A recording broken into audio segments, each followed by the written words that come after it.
بسم اللہ الرحمن الرحیم۔ السلام علیکم ورحمۃ اللہ وبرکاتہ۔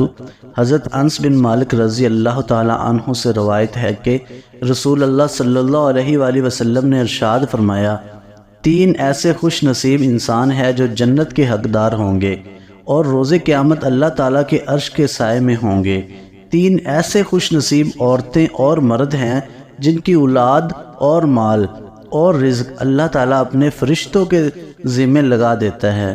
یہ ایسی برکت والی عورتیں اور مرد ہیں جن گھروں میں بھی ہوں گے وہاں فکر و فاقہ، تنگ دستیاں، پریشانیاں، مصیبتیں نہ آئیں گی، اور وہ گھر جتنا مال خرچ کرے گا اللہ تعالیٰ ان کو دگنا عنایت فرمائے گا۔ وہ تین خوش نصیب مرد اور عورتیں یہ ہیں۔ ناظرین، حدیث مبارکہ کی بیان کرنے سے پہلے ہم آپ کو ایک نہایت ہی دلچسپ اور ایمان افروز واقعہ سنانے جا رہے ہیں، اس لیے آپ سے درخواست ہے کہ ویڈیو کو آخر تک ضرور دیکھیے گا۔ ناظرین گرامی، امام ابو حنیفہ رحمۃ اللہ علیہ کا واقعہ ہے کہ ان کے زمانے میں ایک دہری آیا جو خدا کی ذات سے انکار کرتا تھا۔ اس نے کہا کہ میں نہیں مانتا کہ خدا موجود ہے، یہ کائنات طبی طور پر خود بنی ہے اور خود چل رہی ہے، لوگ مر رہے ہیں اور پیدا ہو رہے ہیں وغیرہ، یہ سب ایک طبی کارخانہ ہے، بنانے والا کوئی نہیں۔ یہ اس کا دعویٰ تھا اور اس نے چیلنج کیا کہ مسلمانوں میں جو سب سے بڑا عالم ہو اس کو میرے مقابلے میں لایا جائے تاکہ اس سے بحث کروں اور ان کو غلط ثابت کروں۔ لوگ غلطی میں مبتلا ہیں کہ اپنی طاقتوں کو خواہ مخواہ ایک غیبی طاقت کے تابع کر دیا ہے جو سارے جہاں کو چلا رہی ہے۔ تو اس زمانے میں سب سے بڑے عالم ابو حنیفہ تھے۔ مہدی نے امام کے پاس آدمی بھیجا، رات کا وقت تھا، رات ہی کو خلیفہ وقت کا دربار لگا ہوتا تھا۔ آدمی بھیجا کہ وہ آ کر اس دوراہی سے بحث کرے اور اسے سمجھائیں اور سیدھے راستے پر لائیں۔ چنانچہ آدمی پہنچا۔ بغداد میں ایک بہت بڑا دریا ہے، اسے دریائے دلجہ کہتے ہیں۔ اس کے ایک جانب شاہی محلات تھے اور دوسری جانب شہر تھا۔ تو امام ابو حنیفہ شہر میں رہتے تھے، اس لیے دریا پار کر کے انہیں آنا پڑتا تھا۔ جب امام ابو حنیفہ دربار میں پہنچے، اس سے کہا، اصل میں دربار میں ایک دورایا آیا ہوا ہے اور وہ دعویٰ کر رہا ہے کہ خدا کا وجود نہیں ہے، کائنات خود بخود چل رہی ہے، آپ کو مناظرے کے لیے بلایا ہے۔ امام صاحب رحمۃ اللہ علیہ نے فرمایا، اچھا آپ جا کے کہہ دے کہ میں آ رہا ہوں۔ وہ آدمی واپس کیا اور کہا کہ امام صاحب کو میں نے خبر کر دی ہے اور آپ آنے والے ہیں۔ اب دربار لگا ہوا ہے، خلیفہ وقت اور وزراء بیٹھے ہوئے ہیں اور دوریا بھی ان کے پاس بیٹھا ہوا ہے، امام صاحب کا انتظار کر رہے ہیں، لیکن امام صاحب نہیں آ رہے۔ رات کے 12 بج گئے۔ دوریے نے کہا کہ ایسا معلوم ہوتا ہے کہ امام صاحب ڈر گئے ہیں اور سمجھ گئے ہیں کہ کوئی بڑا مفلسی آیا ہے، میں اس سے نپٹ نہیں سکوں گا، اس لیے گھر میں چھپ کر بیٹھ گئے ہیں، اور آپ یقین رکھیں وہ نہیں آئیں گے، میرے مقابلے میں کوئی نہیں آ سکتا۔ اب خلیفہ بھی پریشان ہیں، درباری بھی حیران ہیں، اور دوریا بیٹھا ہوا ہے، شوخیاں مار رہا ہے۔ جب رات کے 1 بجے تو امام صاحب دربار میں حاضر ہوئے اور آواز دی گئی کہ امام صاحب آ گئے ہیں۔ جس طرح دربار میں صدا لگائی جاتی ہے، تمام درباری کھڑے ہو گئے۔ خلیفہ نے امام صاحب سے کہا کہ آپ نے آنے میں اتنی دیر کیوں لگائی؟ رات کے 8 بجے بندہ بھیجا گیا تھا، اب رات کا 1 بجے ہے، آخر اتنی تاخیر کی کیا وجہ پیش آئی؟ شاہی حکم تھا، اس کی تعمیل جلدی ہونی چاہیے تھی۔ امام صاحب رحمت اللہ نے فرمایا کہ ایک عجیب و غریب حادثہ پیش آ گیا جس کی وجہ سے مجھے دیر لگ گئی، عمر بھر میں نے ایسا واقعہ کبھی نہیں دیکھا تھا۔ دربار میں بیٹھے سبھی لوگ پریشان ہو گئے کہ پتہ نہیں ایسا کون سا واقعہ پیش آ گیا۔ سارے درباری امام صاحب کے منہ کی طرف توجہ سے دیکھ رہے تھے۔ فرمایا، بہت ہی عجیب و غریب واقعہ تھا اور خود مجھے بھی ابھی تک سمجھ نہیں آیا کہ ایسا کیسے ہو سکتا ہے۔ سارے درباری اور میرے وزیر پریشانی کے عالم میں تھے۔ امیر مومنین نے کہا کہ فرمائیے کیا واقعہ پیش آیا؟ تو فرمایا کہ جب میں شاہی محل میں آنے کے لیے چلا تو مجھے دریا کراس کر کے آنا تھا۔ جب میں دریا کے کنارے پر پہنچا تو وہاں مجھے کوئی کشتی نظر نہیں آئی، خوب اندھیرا تھا، رات کا وقت تھا، دور دور تک کوئی بندہ نظر نہیں آ رہا تھا۔ میں حیران و پریشان کھڑا تھا کہ دریا کو کس طرح پار کروں۔ اچانک ہی میں نے دیکھا کہ دریا کے کے اندر سے لکڑی کی نہایت ہی عمدہ بنے ہوئے تختے نکلنے شروع ہو گئے اور ایک کے بعد ایک نکلتے چلے گئے۔ میں حیران ہوا، میں حیرانی سے دیکھ رہا تھا کہ یا اللہ، دریا میں سے موتی نکل سکتے ہیں، مچھلی نکل سکتی ہے، مگر یہ بنے بنائے تخت کہاں سے نکل رہے ہیں؟ ابھی میں اسی حیرت میں تھا کہ اس سے زیادہ عجیب واقعہ پیش آیا کہ تختے خود بخود جڑنا شروع ہو گئے، جڑتے جڑتے کشتی کی صورت اختیار کر گئے۔ میں نے کہا، یا اللہ، یہ کس طرح سے کشتی بن گئی؟ آخر انہیں کون جوڑ رہا ہے کہ اوپر نیچے خود بخود تختے جڑتے چلے جا رہے ہیں؟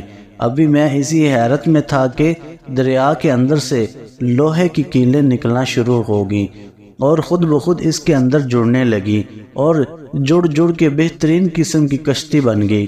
میں حیران ہوا کہ یہ کیا ماجرا ہے؟ یہ تختے جو جڑے ہوئے تھے، اس کی درازوں سے پانی اندر گھس رہا تھا کہ دریا کے اندر سے خود بخود ایک روغن نکلنا شروع ہوا اور درازوں میں وہ بھرنا شروع ہو گیا، جس سے پانی اندر گھسنا بند ہو گیا۔ ابھی میں اسی حیرت میں تھا کہ وہ کشتی خود بخود میری طرف بڑھنی شروع ہوگی اور کنارے پر آ کر ایسے جھک گئی گویا مجھے سوار کرنا چاہتی ہو۔ میں بھی اس کشتی میں بیٹھ گیا، وہ خود بخود بغیر ملاح کے چلتی ہوئی اور مجھے لے کر شاہی محلوں کی طرف روانہ ہوگی۔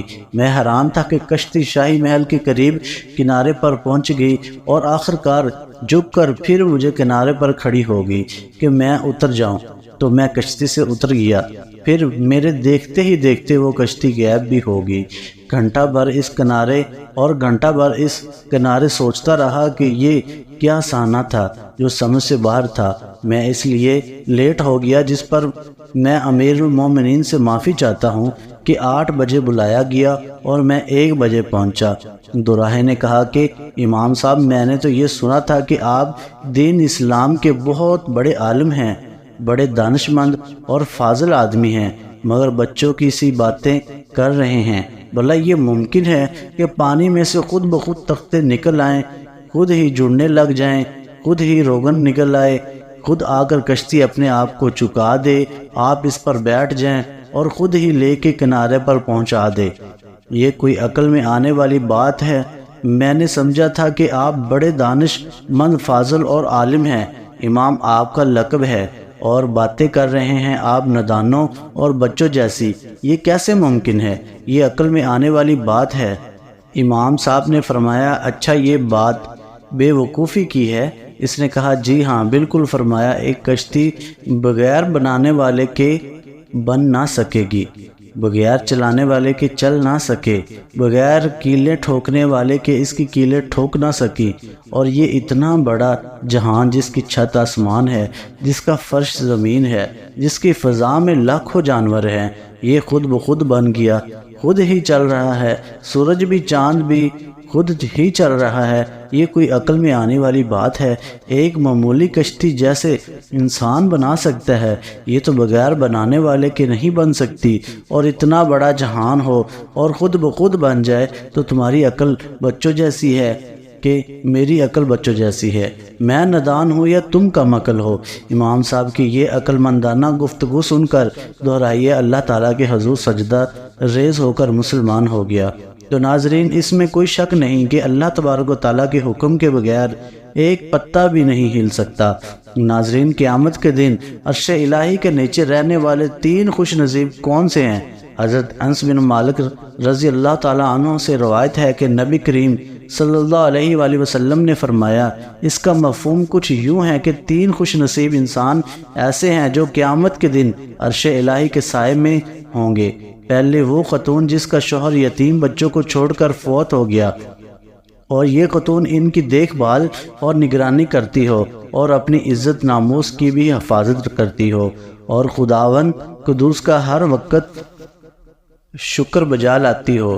دوسری وہ خاتون جو صلح رحمی کرنے والی ہو، اس کی زندگی میں خیر و برکت ہوتی ہو اور اس کی روزی میں اضافہ ہوتا ہے اور اس کی قبر میں وسعت پیدا کر دی جاتی ہے، اور ان کی اولادوں پر اللہ تعالیٰ اپنا حفظ و امان برقرار رکھتا ہے، اور قیامت کے دن وہ اللہ تعالیٰ کے عرش کے سائے میں ہوں گی۔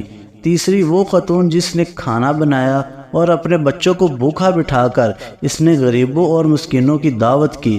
اس خاتون کے بچوں کا رزق اور حفاظت اللہ تعالیٰ اپنے فرشتوں کے ذمہ لگا دیتا ہے، اور اس خاتون کے بچوں کی ہر مصیبت اللہ تبارک و تعالیٰ کے فرشتے آسانی سے حل کر دیتے ہیں، اور وہ تا حیات اللہ تعالیٰ کے حفظ و امان میں رہیں گے۔ وہ عورت قیامت کے دن اللہ تعالیٰ کے عرش کے سائے میں ہوگی۔ اللہ اکبر۔ اللہ پاک سے دعا ہے کہ وہ ہم سب کو اللہ تعالیٰ کے مقرر کردہ حدود میں رہ کر زندگی گزارنے کی توفیق عطا فرمائے اور ہمارا خاتمہ ایمان پر فرمائے، آمین۔ ناظرین، یہ تھی ہماری آج کی ویڈیو۔ اچھی لگی ہو تو ویڈیو کو لائک کریں، شیئر کریں، چینل کو سبسکرائب کریں، اور کمنٹ باکس میں اللہ تعالیٰ کے 99 ناموں میں سے ایک نام ضرور ٹائپ کریں۔ اگلی ویڈیو تک کے لیے اجازت دیجیے۔ اللہ حافظ۔ السلام علیکم ورحمۃ اللہ وبرکاتہ۔